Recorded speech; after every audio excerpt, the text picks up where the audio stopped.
Bem, pessoal, vamos lá para a nossa aula dessa semana, que é sobre o sistema digestório, né? Eu sou o professor Aram Beraldo e vamos para a nossa aula. Primeiramente, vamos responder a questão: o que é digestão? Digestão é a transformação dos alimentos em substâncias menores e mais simples para que possam ser absorvidas pelo nosso corpo.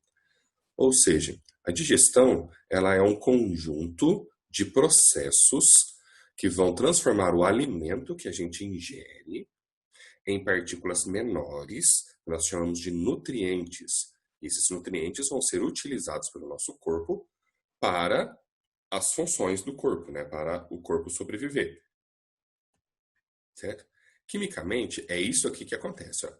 A glicose mais oxigênio transforma em gás carbônico, água e energia. Então, isso aí é a respiração celular, né? A glicose vem da digestão, né? Você obtém na digestão. O oxigênio você obtém na respiração. Isso produz gás carbônico e água que você libera na respiração e a energia que você usa nas atividades ou então armazena em forma de gordura ou glicogênio. Certo? Os tipos de digestão são a digestão mecânica ou física, que compreende as ações de trituração e redução dos alimentos em partículas menores, facilitando a ação dos sucos digestivos. Né? Então, a mastigação, que é a trituração do alimento com os dentes, a deglutição, que é o ato de engolir, e os movimentos peristálticos, que são movimentos musculares que empurram o alimento ao longo do tubo digestório, né? Desde a garganta, né? Desde a faringe até o reto, né? Lá no final do intestino. E a digestão química, ela compreende as reações químicas nas quais os alimentos são decompostos em moléculas mais simples, que é realizado por enzimas na boca, no estômago e no começo do intestino delgado, que é chamado de duodeno. Certo? Aí, ó, tem o esquema do tubo digestório, né, com as suas partes. Então, começa com a boca. Dentro da boca, nós temos a língua, os dentes e a saliva. Que produz a saliva são as glândulas salivares. Logo, já nós vamos falar sobre elas. Tá? A faringe, o esôfago, o estômago, o intestino delgado, que é dividido em duodeno, jejuno e íleo, e o intestino grosso, que é dividido em seco, cólon, reto e ânus. A boca. A boca, ela tem a língua, que tem as funções de sentir o sabor dos alimentos e envolver o alimento na saliva. Né? Então, a língua, além de sentir o sabor dos alimentos, ela serve para misturar o alimento na saliva, né? E a úvula, lá no fundo, ela auxilia na deglutição e na fonação. A língua também ajuda na fonação, que é o ato de falar, né? Mas a úvula, ela é importante na deglutição porque ela evita que o alimento vá para as cavidades nasais, né? A saliva é produzida pelas glândulas salivares e tem a função de umedecer e amolecer os alimentos e começar a digestão do amido com a enzima que ela tem chamada de ptyalina. Né? O amido que tem alimentos como o arroz, o pão, massas. Os dentes. Os dentes têm a função de triturar, amassar, furar e rasgar os alimentos, transformando-os em partículas menores. Né? Aí tem o esquema dos dentes, né? Se vocês olharem, tem os incisivos, que estão aqui, na parte da frente da boca, né?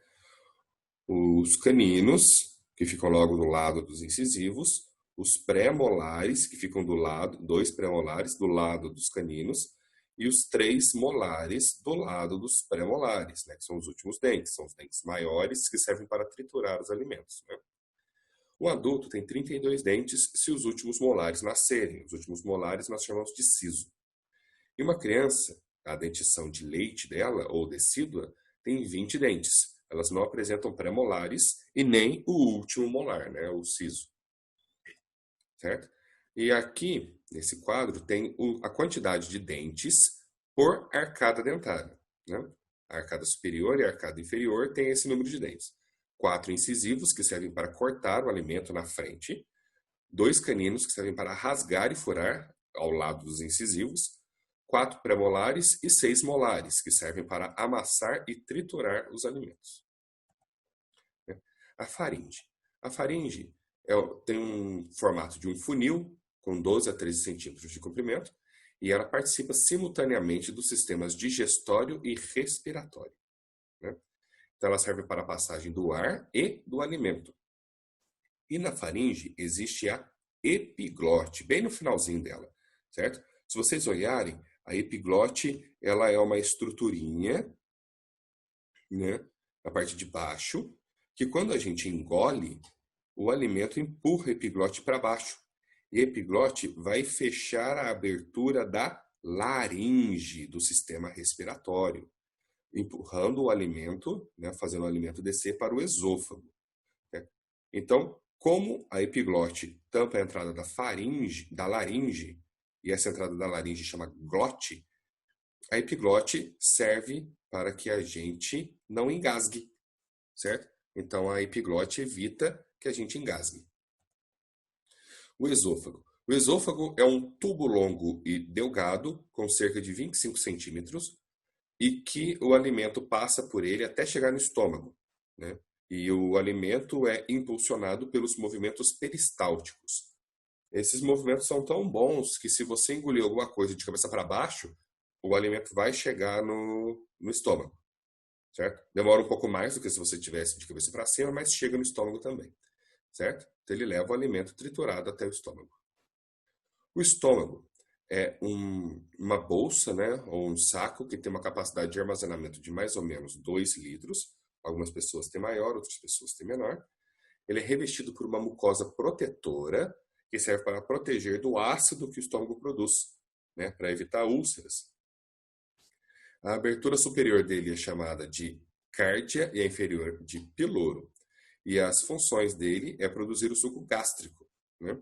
O suco gástrico é formado por água, ácido clorídrico, que mata os micro-organismos e ativa a enzima, e a enzima digestiva pepsina, que digere proteínas, certo? Então, essa mucosa que o estômago tem é para proteger desse ácido clorídrico aí, certo?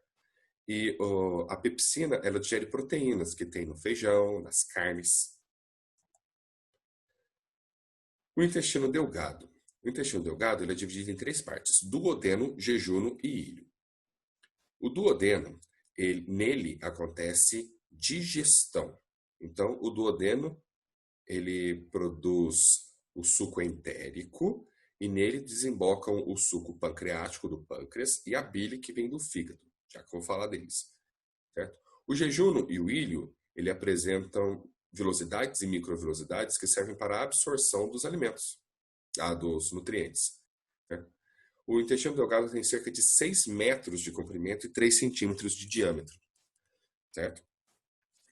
E essas velocidades e microvelocidades servem para aumentar a superfície interna do intestino, para que aumente a absorção dos nutrientes, certo? Então, as velocidades e microvelocidades servem para isso.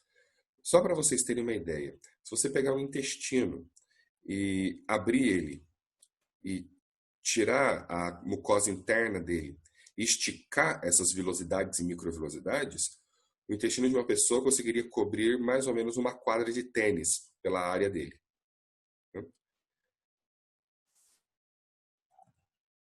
Ó, o intestino grosso.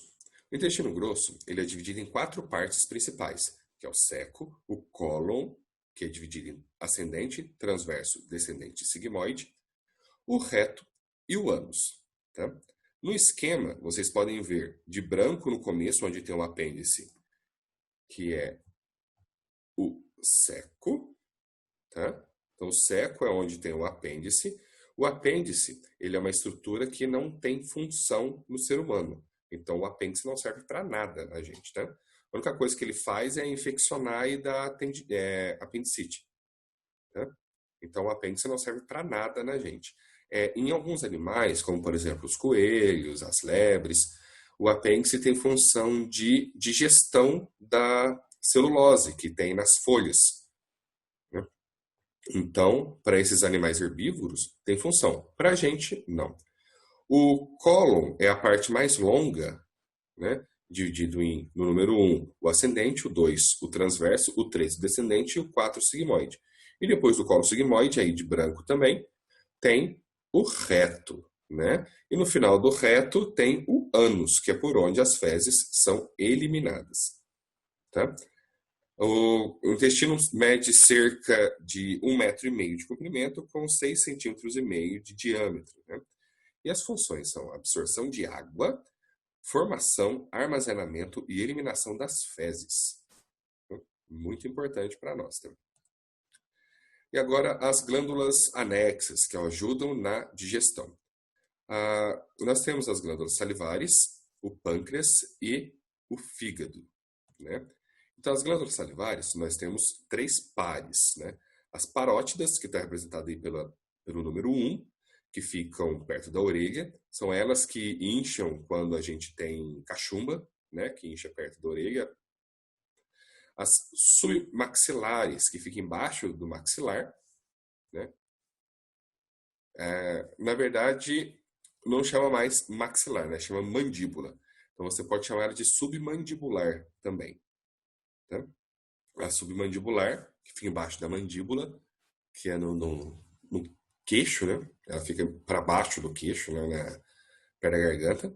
E a sublingual, que fica embaixo da língua, tá? O pâncreas, ele fica logo abaixo do estômago, né?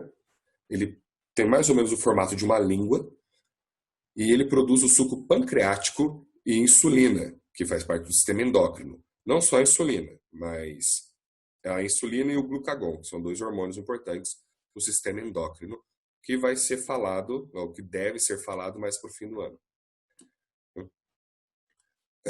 O pâncreas, esse suco pancreático, tem várias enzimas que ajudam na digestão lá no duodeno, certo?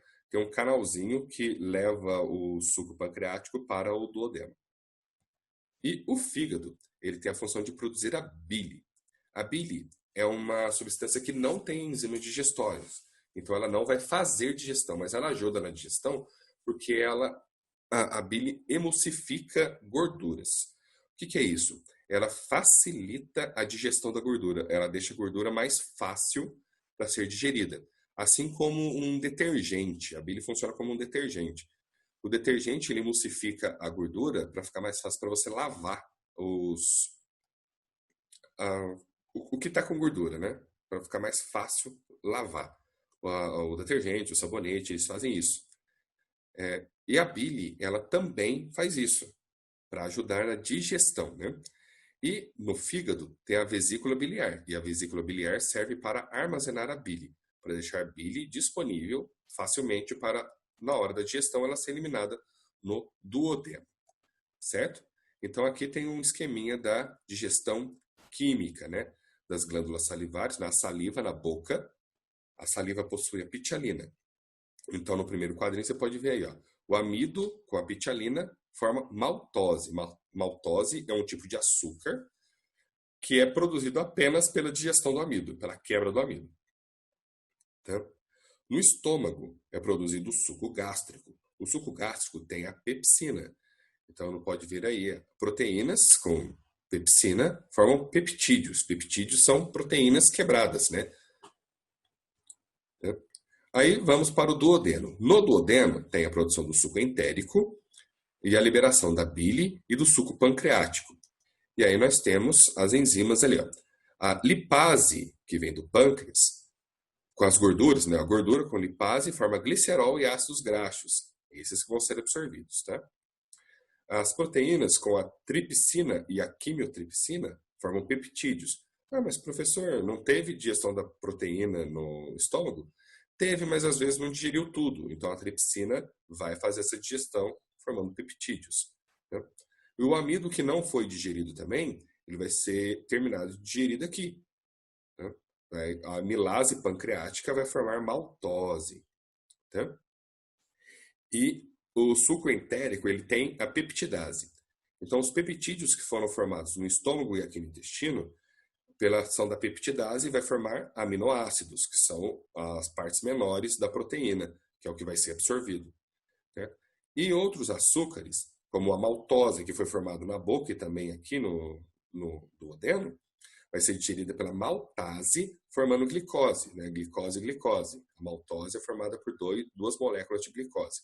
Mas os outros açúcares, como o açúcar do leite ou o açúcar da cana-de-açúcar, o açúcar do leite, a lactose, e o açúcar da cana-de-açúcar, a sacarose, vão ser digeridos aqui.